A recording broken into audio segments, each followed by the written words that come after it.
Congressman Rufus Rodriguez from the city of Golden Friendship.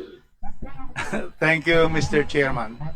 Our distinguished colleagues and our valued resource persons, especially my friend Joel there.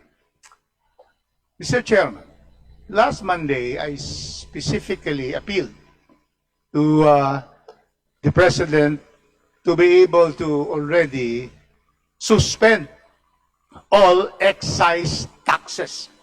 Petroleum, meaning diesel, gasoline, of course, kerosene and LPG. The same afternoon, the President, through executive order, suspended excise tax on kerosene and LPG.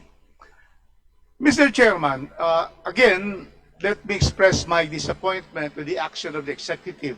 We in the House already has approved, and the Senate, this law which grants him the power to suspend excise taxes. Now, Mr. Chairman, I researched on the experiences of other countries in ASEAN, East Asia, South Asia, to find out what are the responses of other countries to the incredible increase of prices of oil because of the Iran war. And so there are really four ways to immediately address the problem. The first one, done by Thailand, Mr. Chairman, is price control, price cap. We cannot do that because of the oil regulation law. That's the first one. And other countries that has done that. Second is subsidy. Before we had the oil stabilization fund. Now no more.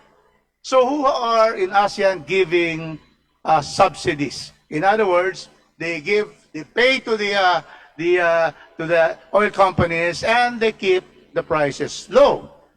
Malaysia, Indonesia, Brunei. Then, Mr. Chairman, the next one, which is also done by other countries, is suspension or reduction of excise tax, which our Congress has given that power to the President. And fourth, reduction of VAT, value-added tax. Now, what is the survey in these different countries? I have already said about what ASEAN has done. Countries, Mr. Chairman, the regional patterns, countries that cut excise taxes. India, South Korea, these are the bigger economies. Then countries that use indirect relief, which is price cap or subsidy, Japan, and Pakistan. They have done this, Mr. Chairman, and that is why in these countries there are no excise tax reduction in ASEAN, precisely because they have price caps and they have subsidies. We have none, Mr. Chairman. Therefore, we are asking really the DOE, the DBCC to again advise the President. Yung sinasabi na rich lang ang magikinabang, we are now trying to classify people in this country as rich, middle, and poor. No, we have to help everyone.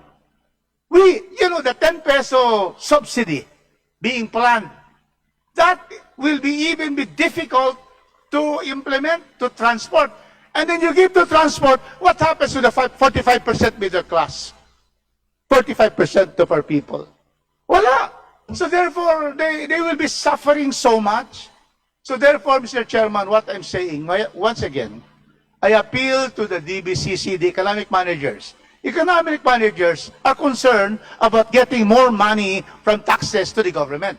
And that is for what? To be given to the people. Na ayuda. Why would you just suspend excise tax, gasoline, and diesel, and help everyone? That is what should be done, Mr. Chairman.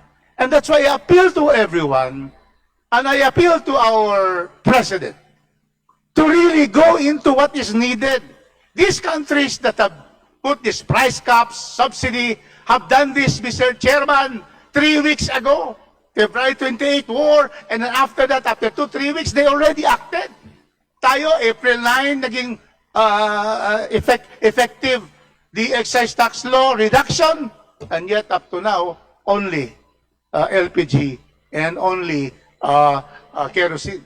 And what we need is the lifting of the expiration of my time by really already suspend excise taxes, especially on diesel and gasoline, and help everyone in this country. 119 million of Filipinos await the action of this administration. Thank you very much, Mr. Chairman.